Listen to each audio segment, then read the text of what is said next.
Sahabat Pijar TV, terima kasih sudah klik video YouTube ini. Kiranya kebenaran firman yang saudara dapatkan menerangi kehidupan saudara. Untuk mudah menyaksikan video-video lainnya dan mendapatkan update dengan cepat, klik subscribe. Jangan lupa, berkat Tuhan jangan disimpan sendiri. Klik tombol share di bawah dan bagikan video ini ke sebanyak-banyaknya orang yang saudara kenal. Salam terang bagi Indonesia.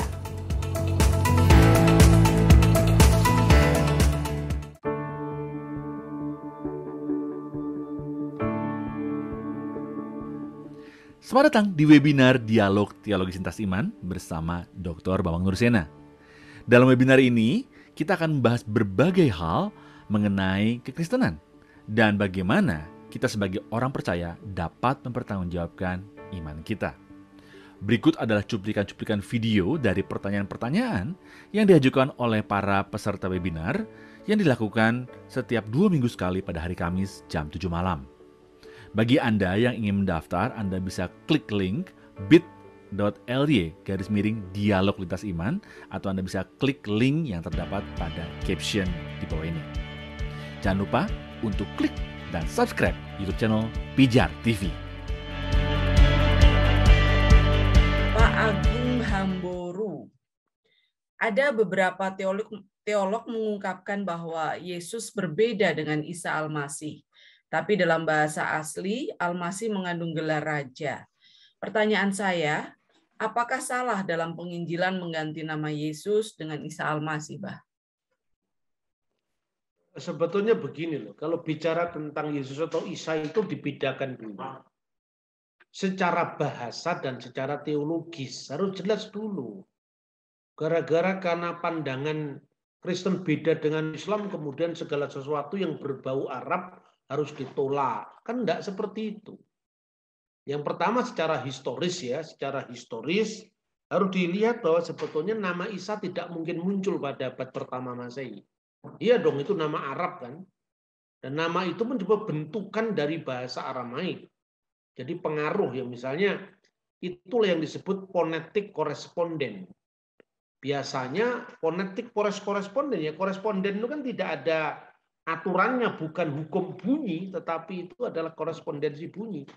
Karena biasanya bangsa tertentu itu tidak bisa melafalkan satu bunyi tertentu dari bangsa lainnya, ya. Misalnya tertukar begitu saja, misalnya huruf yod atau yud itu kalau di dalam bahasa lain kadang-kadang bisa menjadi huruf hamsyah, ya, alef atau hamsyah. Misalnya Yerusalem menjadi Urusalim, Yermiyahu menjadi Irmia, Yesayahu menjadi Isaya.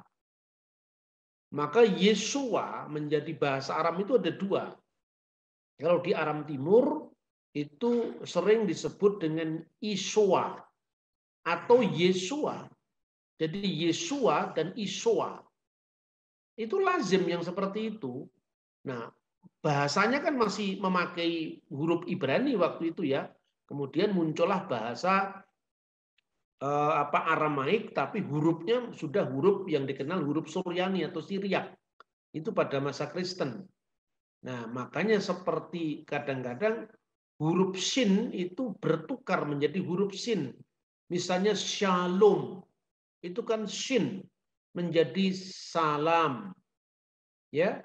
Jadi O panjang dengan matres leksionis Vav itu menjadi Alef. Misalnya Shalom menjadi salam. Shalom alaihim menjadi assalamualaikum. Itu namanya phonetic correspondent. Begitu juga nama Isowa, itu menjadi Isa. Itu sebetulnya gejala bunyi yang wajar, korespondensi yang wajar. Dan itu sebelum zamannya Islam. Kata Isa itu sudah dipakai sebagai nama salah satu biara di Syria, yaitu biara Isania, yaitu pengikut Isowa, pengikut Isa. Maka kemudian kata Isa itu dilanjutkan oleh Islam. Kan seperti itu.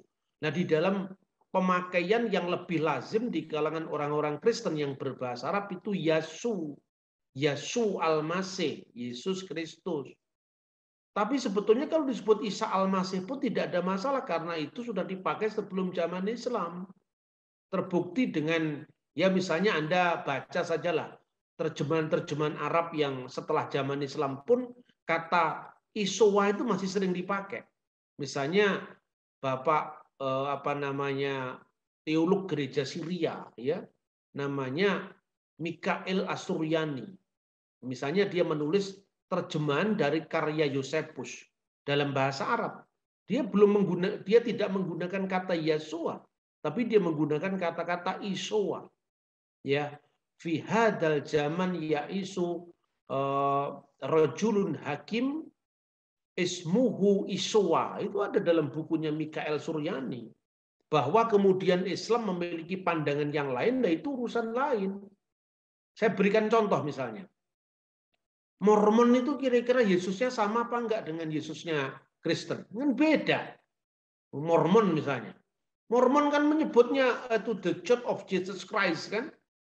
Nah itu kan diametral berbeda. Mormon itu kan sebetulnya kalau di kalangan Kristen itu kan heretik sebetulnya. Saksi Yehova. Saksi Yehova juga menyebut Yesus. Kenapa sekarang persoalannya? Ya tak? Nah, karena kalau sekedar perbedaan seperti itu mungkin terasa bagi orang Indonesia. Yang penting kita beda dengan Islam. Tapi begitu Anda pergi ke Israel, Al-Quran diterjemahkan dalam bahasa Ibrani. Bismillah diterjemahkan Besem Elohim. Bedanya apa lagi sekarang? Ada orang Islam yang tinggal di negara Israel. Ya, tahun 2019 itu kan di launching Al-Quran bahasa Ibrani. Quran Hamefuar. Di mana misalnya kata Bismillahirrahmanirrahim diterjemahkan dengan Besem Elohim Harahman Biharahum. Lalu Yesus Kristus diterjemahkan apa? Isa Al-Masih dalam Al-Quran. Ya diterjemahkan Yesua Hamasiah. Sama. Jadi misalnya Ismuhul Masih Isa bin Maryam dalam surat Ali Imran ayat 45 itu diterjemahkan dengan Wismo Masih Hamasiah Yesua ben Miriam. Terjemahnya begitu. Yahya diterjemahkan Yohanan. Nah, sekarang gimana kalau seperti itu? Kan beda, tapi orang Yahudi, orang Ibrani nggak pernah pusing itu. Ya biar saja mereka akan bisa membedakan isinya apa gitu loh. Jangan hanya karena misalnya di Kristen Yesus disalib, di Islam Yesus diserupakan. Di Kristen Yesus lahir di kandang domba. Di Kristen, di Islam Yesus lahir di bawah pohon kurma. Nah, ini kan beda kan? Ya memang konsepnya beda. Ya kan, tapi soal bahasa itu kan netral sebetulnya. Demikian yang bisa saya berikan tanggapan.